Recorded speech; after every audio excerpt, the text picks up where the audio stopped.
Buenas tardes, continuando con el relato Sueño Eterno, tengo la obligación de corregir que en el anterior audio la esposa de Jan no se llama Ana, sino se llama Irena.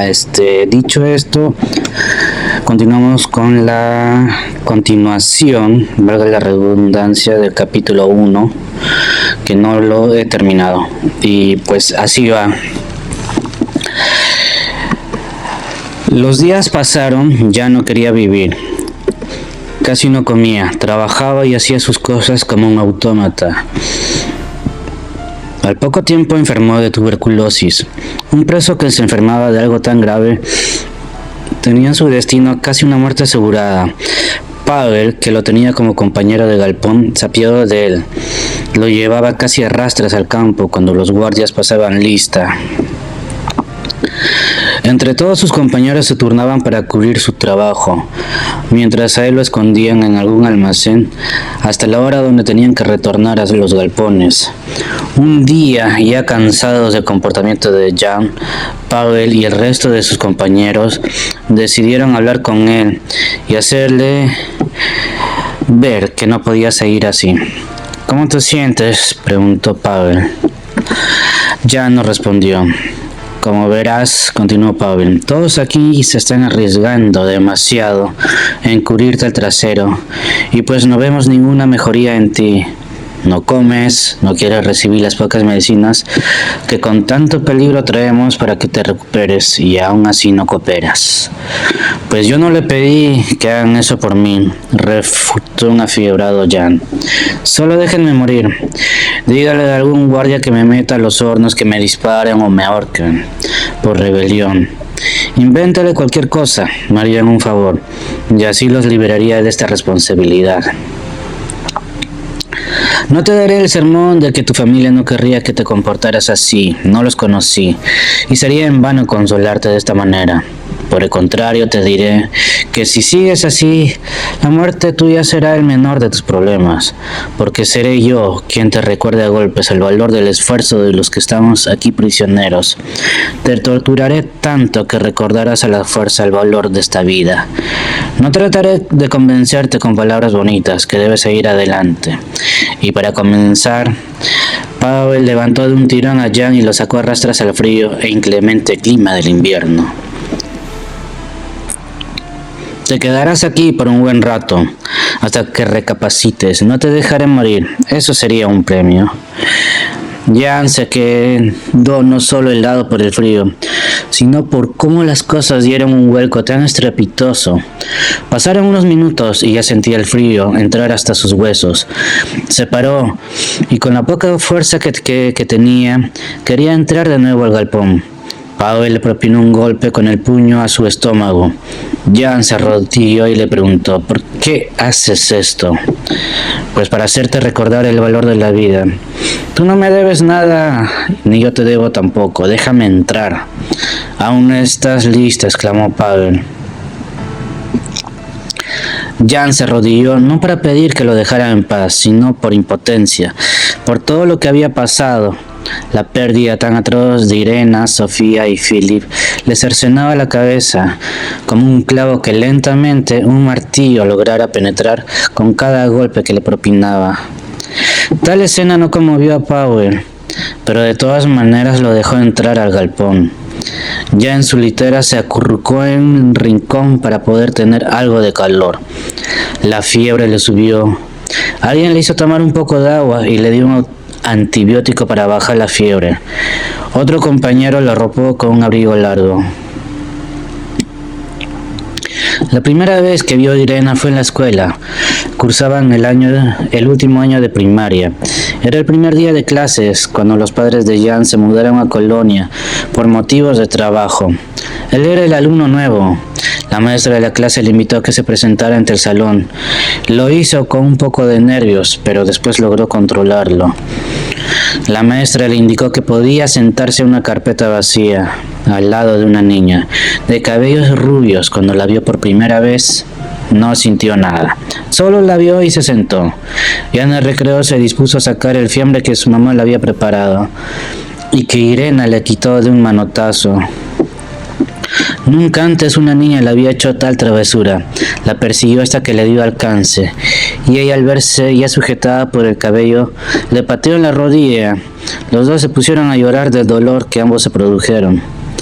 No fue un buen comienzo, pero el maestro que presenció todo esto los llevó al salón de clases y pues con una regla de madera los disciplinó. ¿Por qué hizo tal travesura Irena? Pues vaya a saber qué habría pasado por su cabecita.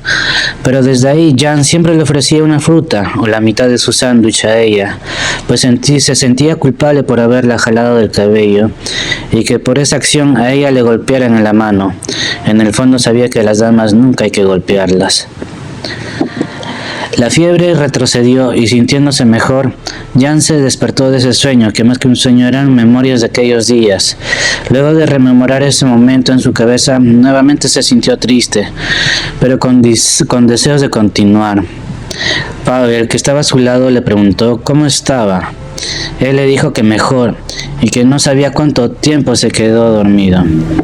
Pues fueron 3 días. Entre sueños te reías y mencionabas a tu esposa. Me siento bien, creo que ya es hora de trabajar. Pavel, que estaba acompañado de un prisionero que no pertenecía a ese galpón, pero que lo reconoció, le dijo: aquí Joseph es el tatuador de Auschwitz y su ayudante, los SS, ya sabes, lo mandaron con un doctor. La hacen llamar Herr Dr. Mengele, que más que un doctor parece un carnicero, y desde ahí no regresó. Entonces le permitieron buscar a un ayudante. Yo le hablé de ti, y tú, mi amigo, trabajarás con Joseph, tatuando los brazos de cada judío que entre aquí. Joseph le entregó un maletín parecido a lo que él tenía, y le dijo: manos a la obra. Y se lo llevó con él. Caminaron un trecho desde el galpón hasta llegar a la estación del tren, donde instalaron una mesa y sus respectivas sillas. Aún el tren no llegaba, pero ya estaban listos para hacer su trabajo.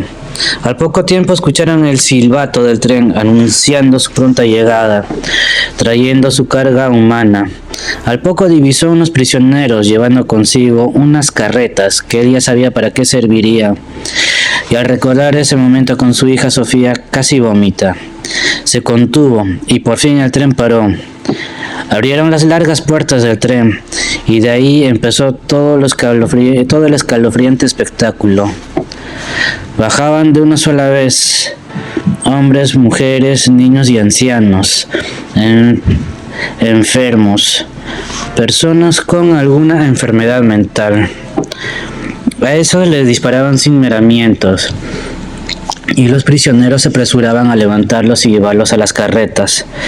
Los SS con gritos separaban a los que servían para trabajar, ya sean hombres o mujeres. A los que no los ponían en otras filas, ancianos, enfermos, niños menores de 9 años, etc. Entre gritos, desmayos, disparos y demás atrocidades, lograron un poco de orden. Cuando al fin se pudo formar una fila delante de su mesa, Joseph le indicó que debía tomar los datos de cada prisionero de la manera más rápida. Además de que Jan era un buen arquitecto, también hablaba con fluidez 5 idiomas: francés, alemán, italiano, ruso y finlandés, aparte de su propio idioma, el polaco. Primero fueron los hombres que desfilaron ante él, y Joseph vio que el número de prisioneros era cada vez más grande. Ya no tatuaba los números de 4 cifras con el que tenía en su brazo, ya la cifra aumentó a 5.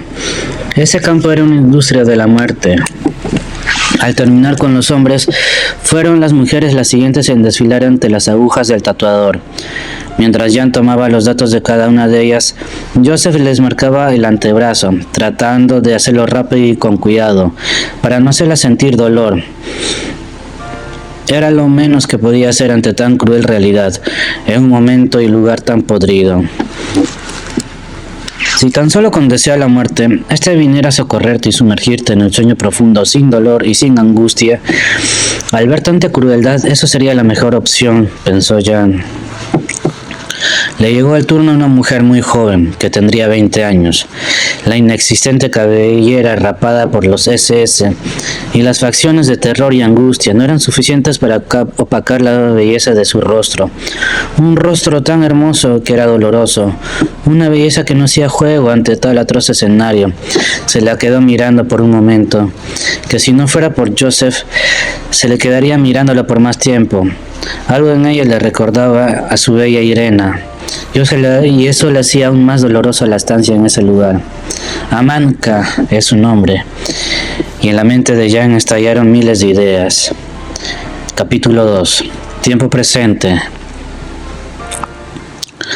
El Golden Gate, ese puente simbólico de la creatividad, trabajo duro y orgullo de los californianos desde la década de los años 1930, testigo de algunos acontecimientos históricos y también de muchos suicidios, que por muchos años el lugar preferido de muchas personas que quisieron renunciar a esta vida.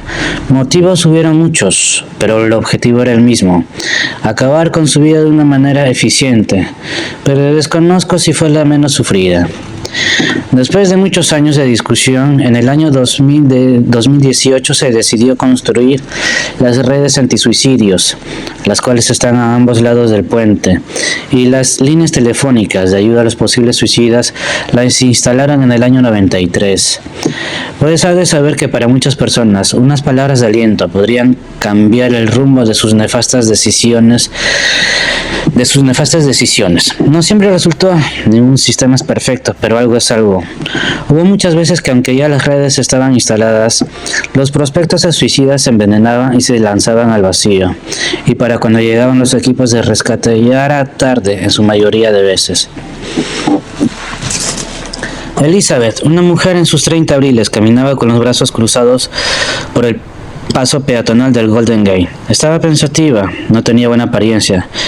Solo hace unos meses atrás era felicidad. Trabajaba en lo que quería y disfrutaba de lo que hacía. Tenía su propia pastelería y era muy buena con eso. Después de haber ido a Francia a especializarse en la panadería y repostería, decidió volver a California a montar su negocio en una zona céntrica de San Francisco, ya que ella era oriunda de esta ciudad. Cuando tenía 24 años y un futuro prometedor, le tomó un buen tiempo acceder a un préstamo del banco para empezar con su negocio. Cuando al fin empezó, ya nada la detuvo. Tenía mucha suerte con la clientela, propaganda por redes sociales y por la radio, especialmente por este medio, pues uno de sus mejores amigos era locutor de The Breeze, KISQ 98.1, y por un precio justo hizo que el nombre de su pastelería, Le Petit Pont, el pequeño puente en francés, esté en el programa de las mañanas. Así, de este modo, gente de edad madura y adultos jóvenes podrían enterarse de que Le Petit Pont, ubicado en la Mission Avenue, abría sus puertas desde las 6 de la mañana para así poder abastecer a gente trabajadora y madrugadora de todo tipo de café, postres y sándwich para un desayuno pre-comienzo de la jornada. Ahí conoció a Alonso, un hombre no tan alto, pero sí de contextura gruesa, con aspecto rudo. Sus manos decían que siempre trabajó en la construcción o en trabajos que demandan mucho esfuerzo físico, y así era. Tenía una constructora con el que daba trabajo a más de 60 personas distribuidas por varios lugares del área de la bahía. A primera impresión parecía un tipo de trato muy rudo. Aparentaba unos 30 años de ascendencia latina, traía una barba no tan cuidada y una melena corta, pero que traía cogida con una pequeña liga. A Elizabeth no le llamó la atención su aspecto, pues al contrario de esta, Alonso era muy cortés y amable. La voz no era gruesa, pero tampoco muy suave. Siempre era educado. En las mañanas de cada día siempre llevaba 6 cafés sin azúcar, unos sándwiches de jamón, queso y huevo. Y así de la nada, al pasar de los días, se formó una pequeña comunidad en los interiores de Le Petit Pont. Cada uno de los comensales ya se conocía. Algunos ya formaban una amistad suficiente como para pasar un fin de semana en algún asado o tomarse unas cervezas en algún bar o en la casa de alguno de ellos. El trato de Alonso con los demás era muy afable, tanto así que invitaba a cada uno de ellos a reunirse con él en su pequeño rancho al norte de California. Y obviamente la invitación también era para Elizabeth. Aunque muchas veces ella se excusaba amablemente, Alonso nunca desistía. Hasta que un día, animada por sus clientes y por Alonso, decidió aceptar la invitación de este.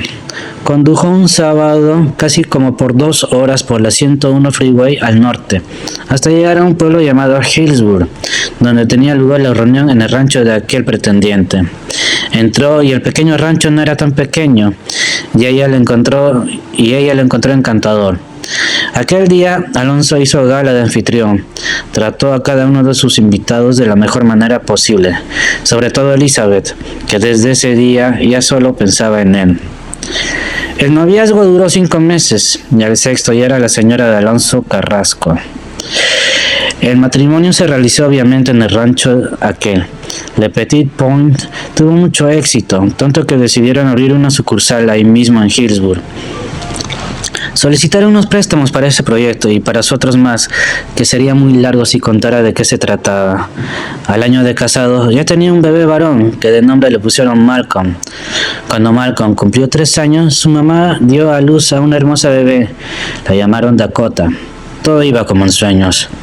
El día en que empezó todo, el clima era muy hermoso. Un sol que calentaba, pero que no quemaba. El aire era más como una brisa. Alonso alistó a sus hijos en la mañana. Alonso, ¿cómo quieres cocinar tus huevos?, preguntó a Malcolm. Sin yema, papá. Alonso ya sabía cómo le gustaban los huevos a Malcolm, pero oír aquella voz tan suave típica de los niños de 6 años le encantaba. Yoteros revueltos, exclamó Dakota, que apenas se asomaba unos dientes por sus pequeñas encías. Alonso estaba viviendo su sueño. Era su turno de preparar el desayuno, ya que era sábado, y habían planeado ir de campo a un lugar llamado Tamalpais, ubicado en el condado de Marin.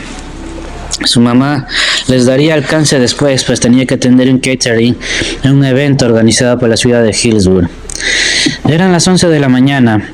Alonso ya estaba a la mitad de camino hacia Marin.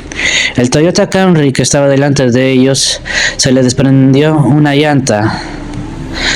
La llanta rodó a gran velocidad hacia adelante, golpeó contra la parte trasera de un auto Chevrolet y así pudo dar un rebote, haciendo que se elevara unos metros en el aire. La velocidad con la que Alonso estaba conduciendo, más el tiempo en que la llanta estaba bajando, dio como resultado una ocasión perfecta para que ésta entrara por el parabrisas delantero y golpeara como un proyectil el rostro de Alonso, haciendo que su camioneta, un Toyota Tundra del año, se descarrile abruptamente y diera unas largas vueltas de campana.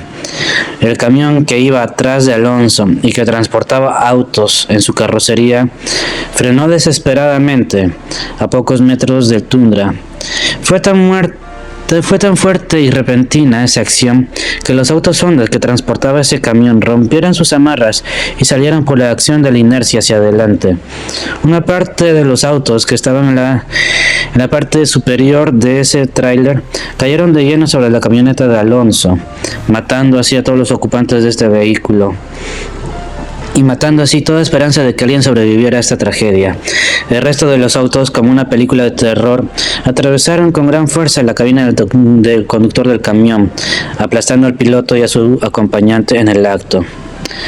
La ambulancia llegó 10 minutos después. Los bomberos estaban en la escena del accidente con una grúa para remover los autos siniestrados. Fue difícil para los médicos y bomberos poder armar los cuerpos de los ocupantes del camión. Sus restos yacían entre fierros retorcidos y asfalto. El rostro de Alonso, lo que quedaba de él, era una mezcla de pedazos de hueso, piel, carne y cerebro. Estaba irreconocible. Los niños no se les veía una herida superficial, pero los golpes al momento del accidente por acción de las vueltas de campana, más el aplastamiento por los autos Honda, hicieron que murieran en el acto. Sus pequeñas costillas rotas perforaron sus pulmones y sus pequeños corazones. En el momento de que la ambulancia arribó al Marine Hills Medical Center, los doctores que lo estaban esperando se dieron cuenta que las luces y las sirenas de estos vehículos estaban apagados, símbolo de que nadie había sobrevivido. Elizabeth llegó más de una hora después. Una de sus mejores amigas condujo el auto hasta el hospital. No quería que haya más desgracias. En el trayecto, en la 101, reconoció la camioneta destrozada de Alonso, al lado de la carretera, siendo remolcada por una grúa. Pidió a su amiga parar, la lógica no estaba de parte de ella. Mary, que así se llama su confidente, le hizo entrar en razón y le dijo que es imposible que ellos tres estén dentro del auto, y siguieron rumbo al hospital. No pudo ahogar el grito de dolor y llanto. Ella temía lo peor. El reconocimiento de los cadáveres fue lamentable y desgarrador. Los padres de Elizabeth llegaron de emergencia, pues estaban de viaje por Europa, en sus vacaciones de aniversario de bodas. Estuvieron con ella todo el tiempo que duró los trámites que conlleva llenar los formularios de actas de defunción. Estuvieron con ella en el funeral de sus tres amados, de sus tres seres amados, en el Rockmount Cemetery en Hillsborough. Y estuvieron aún más tiempo con ella después de todo aquello. Pero la vida continúa, ya nada importa. La vida le cambió como un parpadeo, y el llanto constante de cada día dio paso a la incertidumbre. La incertidumbre dio paso al miedo, y el miedo dio paso a la depresión. Ya no estaba su familia, no volvería jamás a ver el rostro de sus niños cada mañana al prepararles el desayuno, con las primeras horas del día. Jamás podrá despertar con un beso en la frente que Alonso le daba la bienvenida cada mañana, cuando el sol arrojaba los primeros rayos por entre su ventana. Sus días ya no tenían sentido. De a pocos perdió el rancho del cual su esposo fue en vida el dueño. A los bancos no les importó la pérdida de su familia. La vida continúa y el dinero debía circular. Mas a Elizabeth eso no le importaba. No quiso ir a terapia, ya no asistía con regularidad a ver a sus negocios en San Francisco y Hillsborough, que no se dio cuenta que su pequeña franquicia estaba al borde de la bancarrota. Ya nada importaba. Y sin más nada, una madrugada de sábado se levantó de su cama, no se vistió, en pijama se fue a la cochera, arrancó su auto y condujo, sin rumbo. Su mente la llevó hasta el mirador del puente Golden Gate, donde se estacionó. Era una mañana muy fría, pero a Elizabeth eso no le importó. Con los brazos cruzados sobre su vientre se puso a caminar por el paso peatonal de dicho puente. Observó la parte más baja del barandal de dicha construcción y bajo él uno de estos teléfonos de ayuda a prospectos de suicidas. Se dispuso a levantar el auricular para ver si encontraba alguna razón para seguir existiendo. Al momento de caer al piso no sintió nada, ningún dolor, ninguna señal, no sintió nada. Solo sus párpados se cerraron y con una voz y con una casi imperceptible sonrisa de satisfacción y tranquilidad, la vida de Elizabeth llegó a su fin. Ya nada importaba. Capítulo 3. Al concluir la existencia de Elizabeth al otro lado del mundo, en Japón, Taro había trabajado por 10 años consecutivos. La presión de la empresa donde trabajaba en Sumitomo no le permitía tener vacaciones. Desde que entró a trabajar ahí cuando era un muchacho de 20 años, después de que sus padres habían invertido mucho tiempo y dinero al estudio de las finanzas en una de las universidades más prestigiosas de ese país, la Universidad de Tokio. Ellos nunca tuvieron en cuenta la verdadera vocación de su hijo, que era de ser un reconocido chef. Al contrario, Taro, por el miedo a ellos, nunca tuvo el valor de expresar sus verdaderos sentimientos. Para él era mejor seguir con la tradición familiar, ser un experto en finanzas. Desde que entró a esa empresa, siendo un pasante de dicho conglomerado, no tuvo descanso. Las largas jornadas de labor, la presión de parte de sus padres, siempre recordándole acerca de las tradiciones, le hicieron mella en su cabeza. Escalaba posiciones cada vez más importantes y también más responsabilidades, pero a él no le importaba. Trabajaba desde las 8 de la mañana hasta las 10 de la noche, de lunes a sábado. Actualmente estaba a su cargo una una de las cuentas más importantes de la empresa. Llevaba el estado financiero de Toyota y a su cargo tenía un equipo de 15 personas. Los problemas acarreados por algunos modelos de camioneta defectuosos hizo que se ajustaran muchos indicadores en aquella cuenta, y de eso se encargaba Taro y su equipo. La presión que tenían por arreglar dichos desajustes hizo un deterioro en la salud de Taro. Sufría de ansiedad, aparentaba un señor de más de 40 años, se le estaba cayendo el cabello, sufría de presión alta, fumaba demasiado y él solo tenía 30, no tenía vida sentimental. Las pocas mujeres que trabajaban en su área lo respetaban, pero solo hasta ahí, ya que no lo veían atractivo. Además, ya todas tenían pareja o estaban casadas. Tenían un departamento pequeño en un barrio no tan exclusivo, pero sí muy tranquilo y fuera del centro de Tokio, donde su soledad le aplastaba cada noche que llegaba del trabajo. No había nadie quien llenara ese lugar. Hay una definición que en Japón se volvió popular hace un tiempo atrás: Karo Jisatsu, suicidio por exceso de trabajo. Algunos conocidos de él o el amigo del vecino de su primo habían practicado ese acto final que por un tiempo se estaba normalizando. Eran las 11 de la noche en Japón del mismo sábado donde Elizabeth dejó este mundo, cuando Taro estaba solo y haciendo un recuento de lo que había pasado para que sus clientes estuvieran satisfechos y por todo lo que pasó para lograr la meta. Pero a Taro no le importaba, sabía que lo haría, pero no llenaba sus propias expectativas. En su mente ya nada tenía arreglo, iba a vivir por Sumimoto y moriría por Sumimoto. Él trabajaba en Sumimoto Fudosan Roping Grand Tower en Tokio.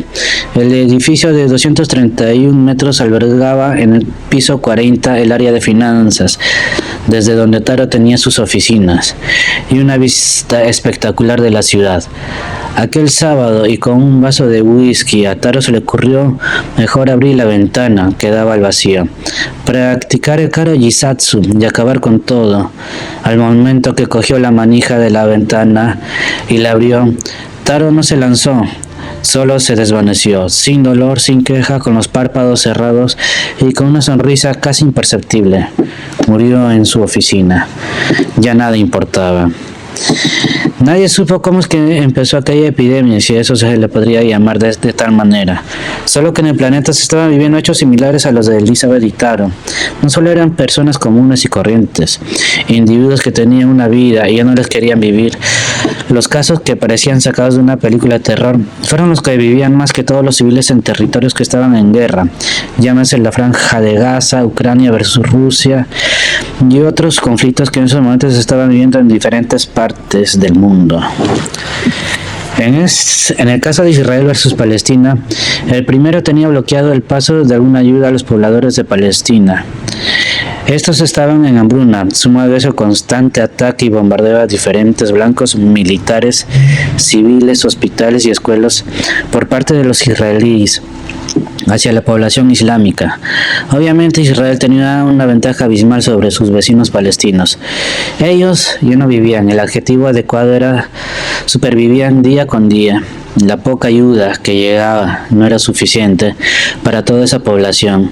El bloqueo por parte de Israel de cualquier acto de bondad a los islámicos hacía más penosa la vida en ese territorio. Y había pasado un tiempo desde que Palestina estaba siendo bombardeada y los pobladores más afectados eran los que vivían en la Franja de Gaza. Ante el horror de guerra, muerte y hambruna, muchos se decidieron desplazar a Khan Yunis, sur de Gaza, ya que podían respirar aliviados, al menos por un tiempo, ante tanto desastre e inhumanidad. Eso es lo que creían. Mas cuando al día siguiente de lo acontecido con Elizabeth y Taro, ciudadanos palestinos divisaron una pequeña flota de aviones de casa de fabricación israelí sobrevolar el cielo de Khan Yunis. Muchos civiles y militares desfallecieron antes que alguna bala o misil cayera en tierra, ante el terror de otro ataque sangriento o insensible. No había salvación o guarida lo suficientemente segura para poder resguardarse ante esos ataques. La desesperación hizo que el deseo de acabar ahí sin sentir dolor y sufrimiento, y tan solo con el deseo de terminar con ese sentimiento de terror, angustia y revivir lo vivido en sus antiguas ciudades, a muchas de esa gente se le concedió el sueño de una muerte indolora y sin miedo, tan solo con desearlo. Solo después de que los militares, hijos de Judá, tomaron muchas de esas poblaciones y con cientos de muertos regados en las calles ruinosas y destrozadas por constantes bombardeos, se percataron de que muchos de ellos ni siquiera fueron heridos por heridas de bala, ni por las explosiones o alguna acción atroz. Solo vieron a personas sin vida, pero con una sonrisa casi imperceptible y los párpados cerrados, como si estuvieran en un profundo sueño. Los invasores estaban desconcertados ante tales escenas. No todos estaban muertos, obviamente. Había niños que minutos antes sus padres los estaban protegiendo, pero que ahora ellos yacían a su lado, como durmiendo. Personas que ante el temor de ver morir a sus seres queridos se aferraban a la vida para proteger la vida de los suyos. Y estos narraron que vieron a muchos desvanecerse de la nada. No tuvieron un rostro de muerto en sus facciones, solo cayeron y ahí quedaron. Ya nada importaba. Fin del capítulo número 3. Continuamos el próximo sábado con el capítulo 4 y 5. Suscríbanse.